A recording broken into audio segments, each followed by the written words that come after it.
I went to Miami Touchdown Club to get an award from the AFL. So it was my turn to get up, and I got up to the podium, and about the time I'm getting ready to talk, a guy in the back of the room, "Hey, Naaman, we're gonna kick your..." You know what? I said, whoa, wait a minute. You guys been talking for 2 weeks now, meaning the Colts fans and the media. So you guys been talking for 2 weeks now. I said, I'm tired of hearing it. I said, I got news for you. We're gonna win the game, I guarantee. Joe Namath is the man the Colts have to stop. The NFL has experience that the younger league doesn't have. When the AFL started, we were an underdog. And we're always the underdog. And it was always that we're inferior. And we got tired of hearing that the NFL was better.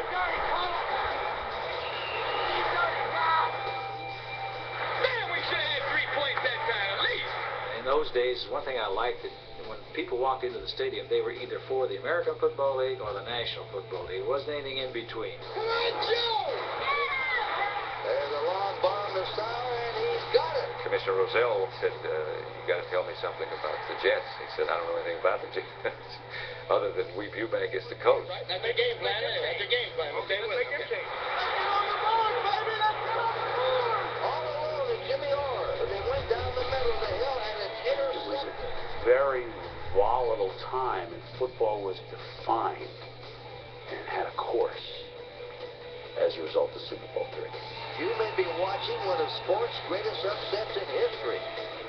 It's just impossible to realize the tremendous impact that game would have on football history at that time, because I was so involved with the moment, and the moment was a bitter defeat. They have upset the Baltimore Colts and beat them handily here in Miami. The game ended.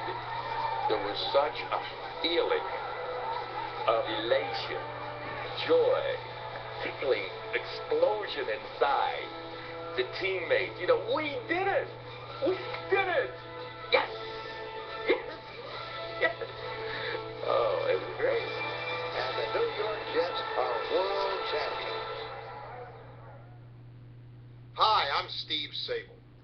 Super Bowl III, in addition to being one of the most shocking upsets in sports history, was also one of those rare games that historians look to as a turning point in the growth of the NFL. Pro Football status as the nation's most popular sport and the incredible drawing power of the Super Bowl stem, in many ways, from the extraordinary events of January 12, 1969. Now, this is not the first NFL film special about Super Bowl III, but it's certainly the most unique, because we're going to show you virtually every play from that Super Bowl exactly in the order in which they occurred. This idea is our response to the many fans who have written us and who want to review this game in its purest, unedited form. But even the purists need some background, and we'll begin with a look at professional football in the 1960s and the factors that led to Joe Namath's famous guarantee. With the merger came a championship game, a chance for the league's best to square off. But the first game flopped at the gate. There were 30,000 empty seats at the LA Coliseum as Green Bay crushed Kansas City in Super Bowl I. It was a repeat the next year as the Packers rolled over Oakland. Vince Lombardi's team had made its point. Vince Lombardi, after the game, he said the American Football League just does not measure up to the National Football League. And he said, now I've said it, there it is. And that bugged me. That bothered me. I played against all those guys, and I knew our team could beat anybody in the National Football League. Come on and let's go, go, go, Jets! For years, the New York Jets epitomized the Mickey Mouse AFL. But that all changed with Namath's arrival in 1965. Broadway Joe, with his playboy swagger, steered the AFL into the fast lane of American sport. Namath's arrival in professional football in general, in New York in particular,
what the heck did you say?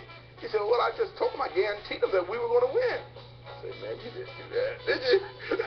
He said, yes, I did. I did that. And sure as heck, the next day on TV and all the front page everywhere, Namath guarantees a win. He said, well, we're going to win, aren't we? I said, yeah, you're right, we're going to win, but you shouldn't have said that. I called him right away. I said, Joe, I asked you not to do this. He just said, that's the way I felt. He says, it's your fault. You got us believing it. And I really believed we were going to win the game. We're riding to practice. Babe Pirelli, Bill Mathis, big boy Pete Lamons, our tight end, and myself, after a film session one morning, we're riding out to practice, and big boy Pete chuckled. He said, hey, y'all, we don't stop looking at those films, we're going to get overconfident. And we all laughed, giggle, giggle, chuckle, chuckle. But there was that underlying confidence we all had, from our tight end to Vito to Mathis. You know, we felt confident, pretty darn confident, that we were going to